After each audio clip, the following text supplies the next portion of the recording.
You are Locked On Ole Miss, your daily podcast on the Ole Miss Rebels. Part of the Locked On Podcast Network, your team every day. Good evening. Steven Willis, Locked On Ole Miss Podcast, joining you, and we're going to be joined by my friend Zach Moreth from the Rebel Walk, Josh Guest, who is a regular contributor on the show, and we're going to hopefully get Dalen Flowers, who's having a little bit of trouble with his microphone at the moment. We're trying to get him through as well. It should be pretty interesting. I'm glad you guys are all joining us, and we'll start off with Zach Moreth and Josh Guest. And, you know, tomorrow's show, I actually got to do a full segment on tomorrow morning's podcast on joyless murder ball. Old-fashioned Alabama football from 2011 that made its appearance in South Carolina, where there was just no hope of South Carolina scoring a touchdown on that defense, and it was just playing offense not to screw it up. Zach? Yeah, I was there to cover the game, Steven, and the defense, you know, from the jump, they really sucked the life out of the crowd at South Carolina. It was rare. I think it was the first time this season that Ole Miss didn't score a touchdown on their first drive. And South Carolina had the chance to really go down the field and at least get points on the board and establish, you know, keeping the crowd in the game and sending a message to Ole Miss that they're ready to go. But that didn't happen. And quick shout out to that front seven, man. It's just nasty. They're just nasty players. 70 total tackles from the defense, 10 tackles for loss, and 6 sacks. I believe we lead the country in sacks. So shout out to them. And it's weird having a defense like this as a Rebel fan, guys. Yeah, this is a pretty big deal because this Ole Miss's team's identity is being established as a defensive team. And Dalen, and we'll see if your microphone's good to go and everything now.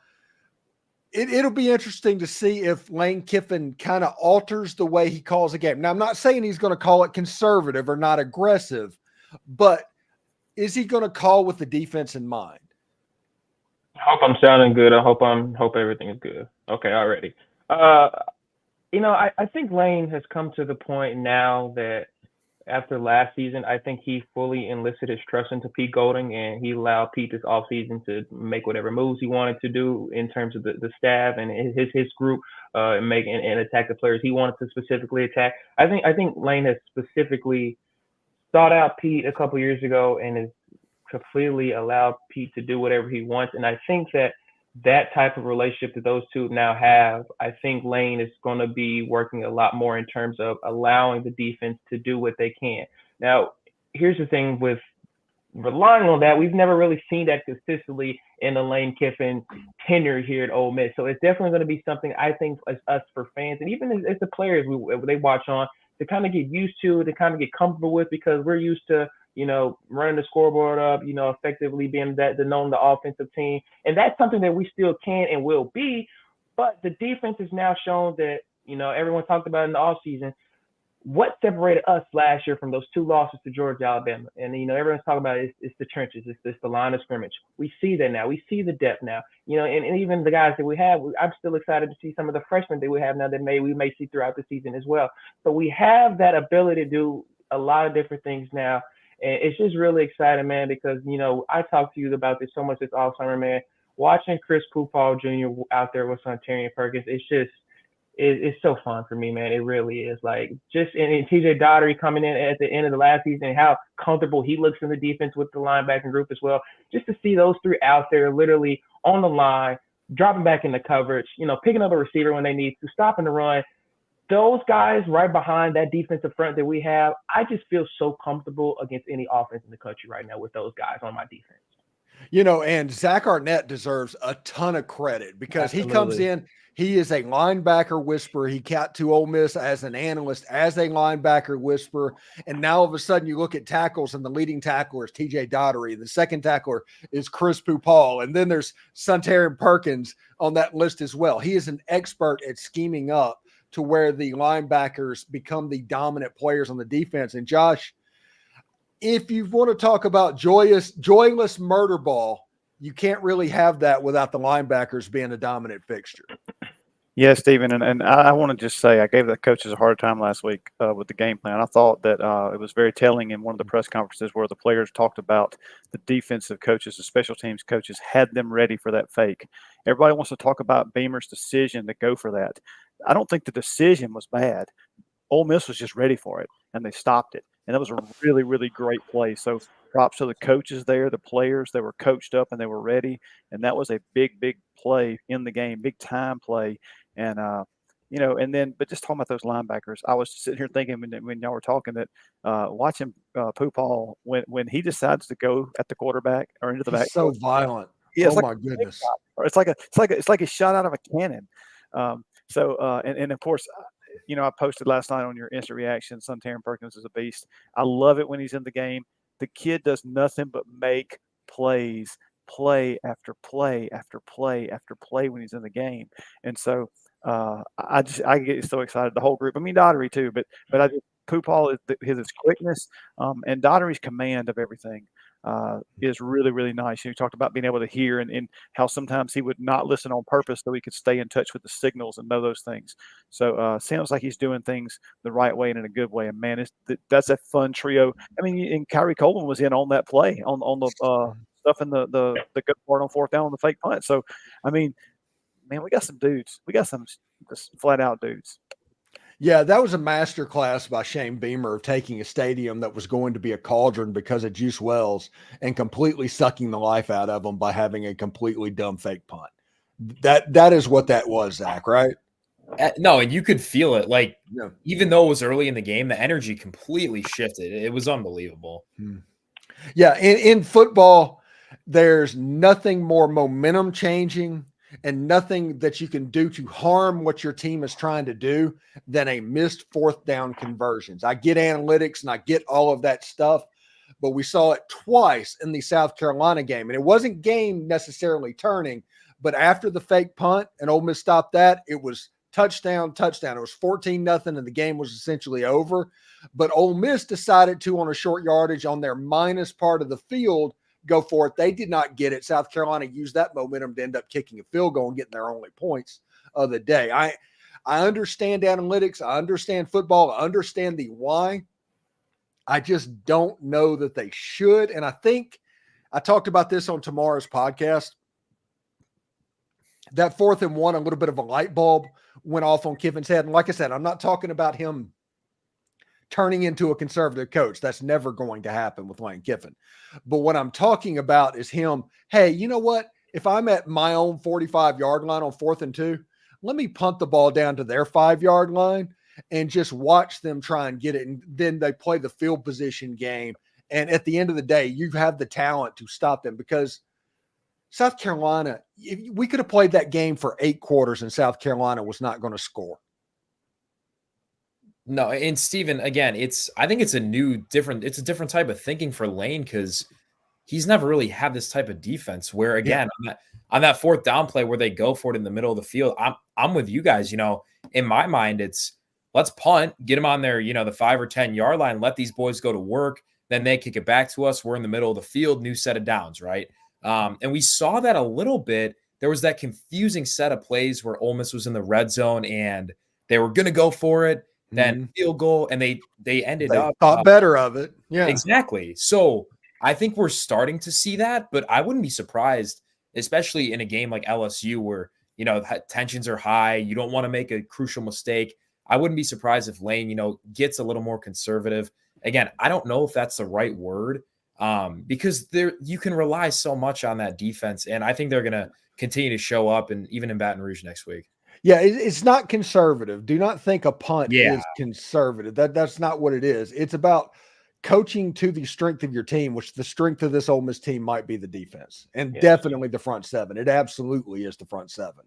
Anyway, when we come back, we are going to talk all about this crazy, wild, nutso weekend of college football right when we come back. So stick around for that.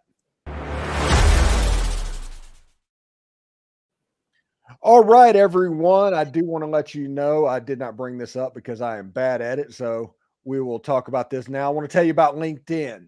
When you're hiring for your small business, you want to find the best professionals for the role, right? That's why you need to check out LinkedIn Jobs. You've got the right tools right at your fingertips to find the right candidates for your team faster and for free. From my own experience, when I was hiring for my team, I knew how important it was to have quality candidates lined up. With LinkedIn Jobs, I was able to find top-notch professionals quickly, which saved me a ton of time.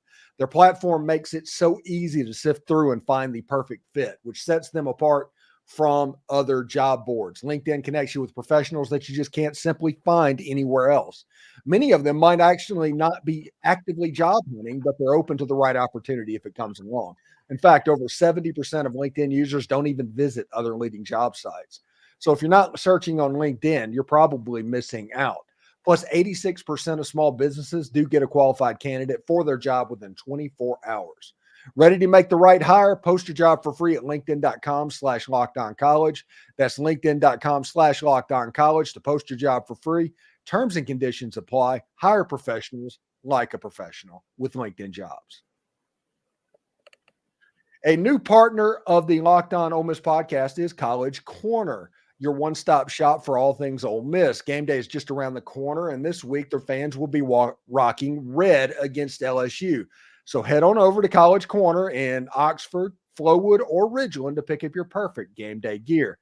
Well, Scott just got a bunch of the new Realtree Galaxy tumblers, and they have more stuff on the way as well. Whether you're gearing up for football, basketball, or baseball, College Corner has you covered. They're located off of Sisk Avenue, right across from the new Chick-fil-A, and getting to the store is a breeze with plenty of parking. For those of you out of state, no worries. Visit collegecornerstore.com, where they turn around orders lightning fast. Trust me, this just isn't a pitch. College Corner is where I get all of my Rebel gear. So visit collegecornerstore.com or stop by College Corner today. All right, everybody, this was an absolutely nuts week. First of all, for the first time since Ray Perkins, which I've been comparing Kalen DeBoer to forever, Vanderbilt beat Alabama, which was absolutely hilarious. And it wasn't a fluke game. It wasn't a situation that Alabama played terrible. Vandy just lined up and beat the number one team in the country. They tore down the goalpost, carried them down Broadway in Nashville, dumped them in the Cumberland River. It was absolutely fantastic. Vandy had 42 minutes of time of possession for people that think that stat doesn't matter. Zach. Yeah, it was one of those games where, it happens almost every week. Oh, like a top 5 team's down early. But again, it's Alabama. I didn't think anything of it. I was like, all right, yeah, I'm going to check this game in the third quarter. Milroe and Ryan Williams are going to go crazy. It's not going to be close. But it was kept staying close. So now I'm like, all right, this is getting weird. And then we go down for post-game pressers. And as the game's ending, we got Lane watching it with us. So like in the middle of his press conference, we like completely paused and just watched it unfold. It was a lot of fun. But again, to your point, Steven, credit to Vanderbilt. They showed up, man. There's really no other way to put it. And I think it's ironic because Alabama, they were setting up like mouse traps in their facility this week with the Vandy logo on it. Like, don't fall into the trap. And they got beat. Like straight up, they got beat. So good stuff. And again, it goes to show, Jackson Dart said it, Lane said it. The SEC is by far the best league. And with NIL and the transfer portal and everything, the talent level it's very much so leveling out. And again, I hope Alabama and Tennessee are getting as much smoke as Ole Miss did for losing to a half-decent Kentucky team last week. Yeah, I do too. I think the fact that everybody lost to them, they get away from, because you look at the top 25, and we had a message in the comment, everybody that lost games somehow is still ranked ahead of Ole Miss in the AP poll. Yeah. What I mean, like, I don't know. Makes no sense. Especially Tennessee. I mean, a 2-loss Arkansas team. Yeah. Well, if you look at it, Missouri, who got absolutely thumped at A&M, Yeah. they dropped almost out of the top 25, and they were a top 10 team. Ole Miss and Missouri, when you lose, they get the blame more so than the teams with the logos on the side of the helmet that everybody loves. I know that Alabama has numbers, but you know what I mean. Those numbers, that LSU helmet, the Tennessee helmet, they're going to get more respect because the people writing the articles, honestly, they're lazy. And that's what matters to them. And it makes it easier for them if the same teams are always good. No, that was unbelievable. And last thing I'll say is watching Nico run out of bounds on that last play. I mean, oh my goodness. Are they teaching that? Are they teaching that? Almost identical to Milton. So yeah, it was just on the other side of the field. It's like, what's going on? Throw the ball in the end zone, buddy. Good stuff. Dalen, Arkansas man, handling at the end of the game, by the way, when Arkansas won the game, they took the opportunity over the loudspeakers to play Rocky Top, and that was hilarious. It's fun, man. You know, it kind of, for me, resembles the LSU game for us last year. You know, it's a beacon of fun opportunity for football, man. It was really enjoyable for me. Look, I'm sure I can speak for a lot of people. I love Sam Pittman. Obviously, his job has been in very much high concern over the last year and a half. So to see him get that win was very refreshing for me. I think he deserved it. I think Travis Williams, the defensive coordinator, Arkansas, coached by far, I mean, as good as a game that a coordinator could ever coach.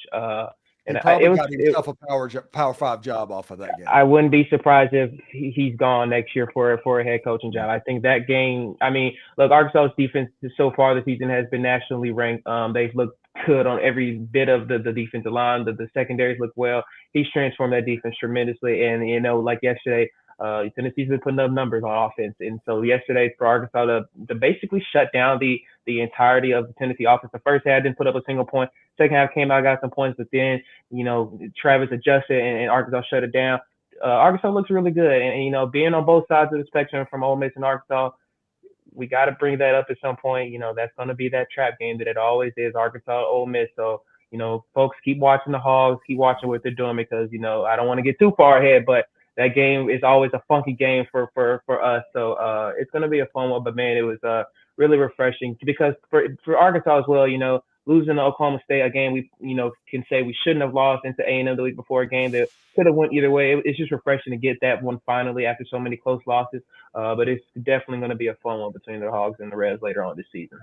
All right. And for everybody watching the show on the stream, just so you know, I'm going to be talking about this pretty much each and every show during the week.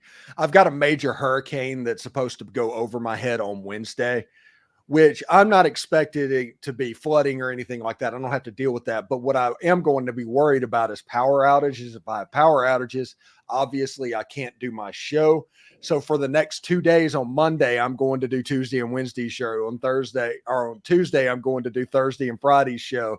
And then what I have extra, I'll try to get like John Forcade and the live stream and do the best I can. But if it is a little bit shorter this week than it normally is, and good grief, it's LSU week, that makes me so freaking angry. I will do the best I can to get you all the content I can, but I am going to be at the mercy of the power company in Florida for that. So just to give everybody a heads up about that. Anyway, let's go into the chat real quick and see what people are saying, the people that are commenting. Somebody says, hey, Steven, go Rebs. Glad I've caught you live. Destin, Florida area. Hey, Pensacola. I think if I'm not mistaken, I live on Okaloosa Drive. That might be right there near you, if we're being honest. Let's cheer against Texas so everyone's on the same level. Yeah, all Texas needs is one loss, and they're right there. Hey, and I'm not counting on Texas to go into Arkansas and get a win. That's something I've circled ever since the schedule came out. Randy Wilbank says, back to a clean slate. Everybody has at least one conference loss. And Randy Wilbank says, how about injuries? Hope we don't have any of our main starters injured. It looks like Trey Harris is there. Zach was in the press conference tonight, if I'm not mistaken. Yeah. And Herbert said, what was said about Trey Harris tonight? Yeah, so Lane basically said they were never going to put him back in the second half. And that was kind of my question, because if it was a close game, I was like, I would imagine Trey was going to go back in because he was jogging on the sidelines. But Lane said that wasn't the case. I would put in like a 90% prediction that he will play this week. For those who don't know, he's from Louisiana, didn't get the LSU offer in the transfer portal. He really doesn't like the Tigers. So I really do think Trey's going to play this week. He took a picture from Tiger Stadium Stadium before the season saying soon. Exactly. Yeah, this means a bunch. So if he doesn't play, that means he can't play. Exactly. Yeah. So really big deal. Let's see. asking some more questions on here. Bubba Porter says Ole Miss has to march into LSU and do exactly what they did this weekend. You have to silence that crowd early. If Williams-Brice gave Ole Miss problems getting signal, Death Valley will be brutal. Williams-Brice didn't give Ole Miss problems getting signals, so I'm not necessarily worried about that. They handled that very well. Their operation was very clean, and they took South Carolina out of the game. It was such a one-sided game so early, you didn't really necessarily have to look at it. Let's see. Texas will go down to someone. Scott Devon says Tennessee's lineman tried to take out the Arkansas quarterback. Yes, that was one of the cheapest shots I've seen in college football. And that guy, honestly, there should be a commissioner of some type of NCAA football, and that dude should be suspended for multiple games. Yeah. Watching it back, when I first watched it, I was genuinely concerned how Taylor Green was even going to get up. I honestly thought he had broken his leg in the moment, I'm assuming, I don't think it's that the case, but off pure adrenaline, he just got up and tried to play it off, but it had to eventually come back out the game. But that's something that I've seen a lot of teams, even us, kind of face that, and not just specifically the quarterback, but linemen on both sides of the ball attacking the lower end of players. And I think that's a safety protocol that definitely needs to be brought up between the conference officials. Michael Speck says, if I'm not willing to risk my life for content, he doesn't know what to tell me. You know what? If I have power, I'm going to be doing shows. Whether the wind's blowing or not, I'm going to be doing it. The problem is going to be power. That is my concern. And let's see. Braves Reb Dart is playing tight because of the extra pressure that wasn't there the first few games. I think he'll adjust. I do too. And this is a game that he got right on last year against this defense, and it kind of lines up. And the good news is the defense, he doesn't have to be great with this defense. He just has to play clean. And if he can play clean, Ole Miss is going to win probably every game, 5 out of the last 6 games if Ole Miss just plays clean. I agree. No Harold Perkins for LSU, so this will give our offense a little bit more of freedom inside the middle of the field to use and attack the running game, hopefully effectively this weekend as well. So look for those adjustments. Look, LSU has played a lot of safeties out of rotation over the last part of the season because I don't know if they even haven't fully announced who their starting safeties are going to be. So look to hopefully get that deep ball pass game working a little bit better as well. But look for some holes to open up early. If we can attack early, set our type of tempo, I think we'll be just fine going into Baton Rouge. Yeah, I do as well. November 1382 says, should we be worried about the injuries accumulating with the offense? I don't know if worried is the right word. I do think that you should pay attention to them because Trey Harris being out for any lengthy period of time, that would be at least concerning. But I think that Henry Parrish, I doubt that he will be on the field against LSU. The way, just judging off the way he came off the field in the fourth quarter against South Carolina. Matt Jones, the same way. I think that it's just a situation to where it's going to be difficult for him next week as well. So maybe next week is the day. Maybe that's the game where Ulysses Bentley and Rashad Amos get on the field. You keep asking for it, Stephen, but I think they've had ample opportunity to put them in. I wonder where they're at as well. And I just wonder if we're going to see him at Hall at this point. Maybe Parrish wears a cast and runs the ball. I don't know because they seem to want him in the game. And so I can't quite figure it out. All right. Whenever we come back, we are going to talk all about the LSU Tigers leading into this major hurricane that's going to be going directly over my house. We'll talk about the Tigers as soon as we come back. Game Time is the place to get your Ole Miss tickets with killer last-minute deals, all-in prices, views from your seats, and the lowest price guarantee. Game Time takes the guesswork out of buying Ole Miss tickets. You know, Vaught Hemingway doesn't have a bad seat, but Game Time lets you see exactly what the view would be from the seat before you buy the tickets. That's awesome. They have the lowest price guarantee, event cancellation protection, job loss protection, etc.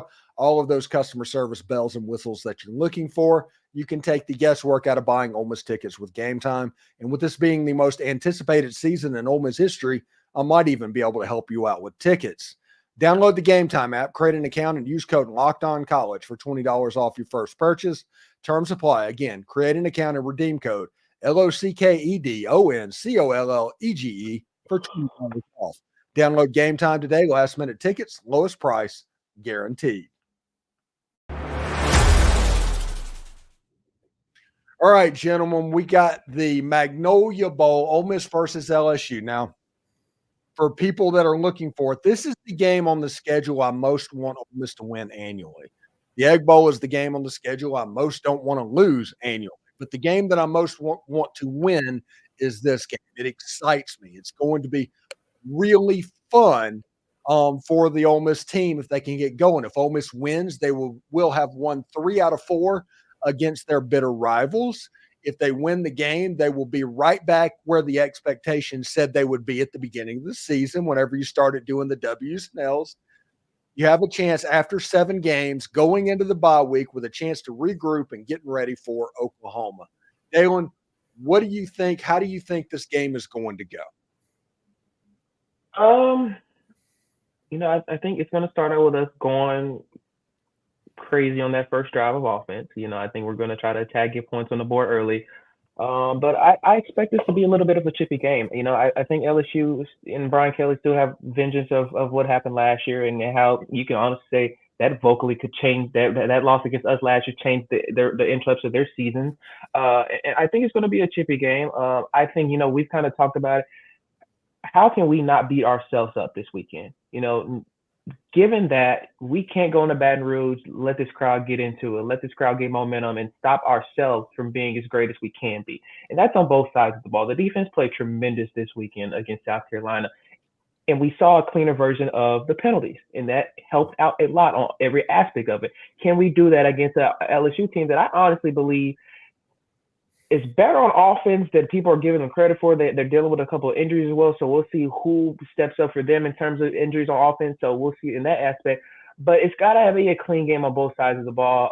I've seen different things on both sides of the ball that I come into question. I hope to see Jaden Williams back here soon on the offensive line. I think he will bring a piece of experience and comfortability on that offensive line that I'm not discrediting from Diego Pounds. I just don't think he's been able to experience that at LSU like Jaden Williams has before, and I think he will give us a boost if he's able to go this weekend and just be comfortable playing our game. We talked about the punting situation earlier in 4th down.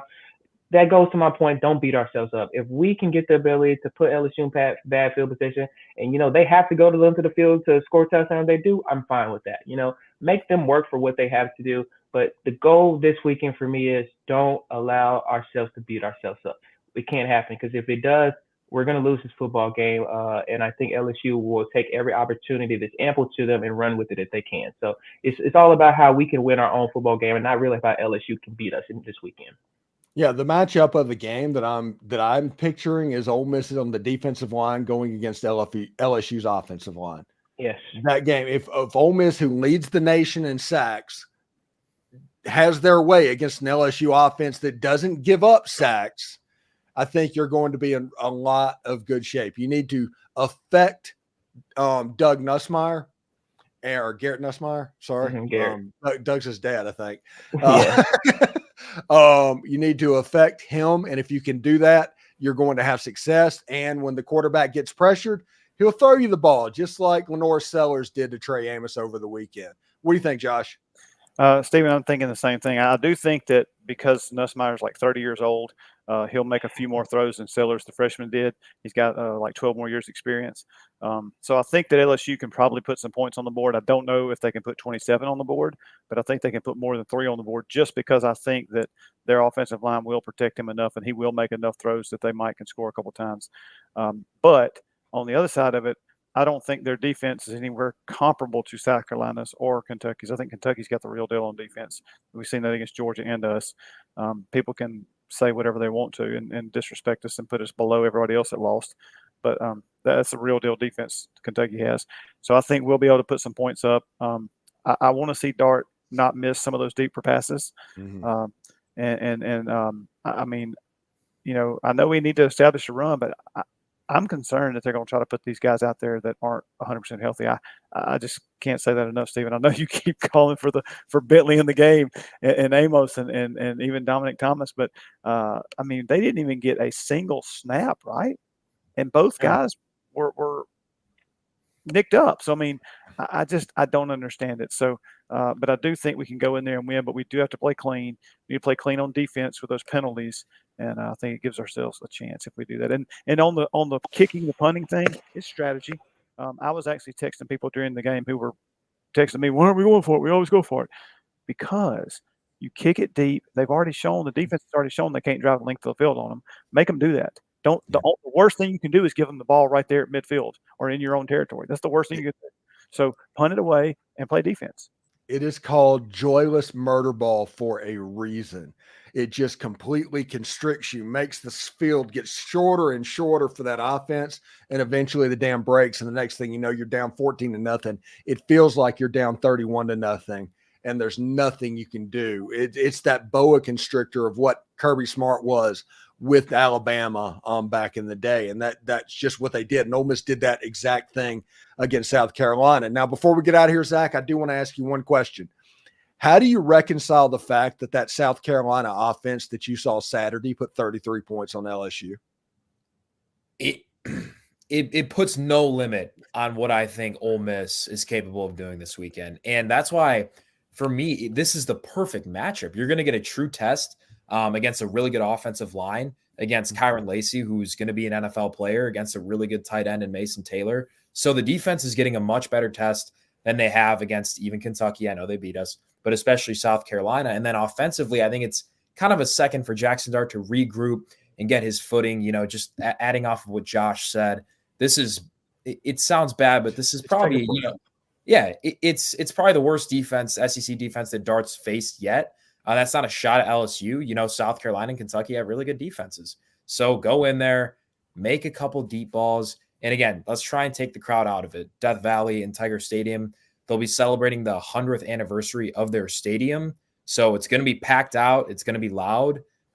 So same idea as South Carolina. Go in early, help the defense, take away Garrett Nussmeier, any sort of action from the LSU offense, and go score some points quickly. Yeah, with Trey Harris being injured, this could be an Aiden Williams coming out party type of ball game, by the way. So pay attention to that, because Aiden's the real deal. He might not be playing much, but that's only because he's behind Trey Harris. I mean, so what are you going to do? He's the best receiver in all of college football.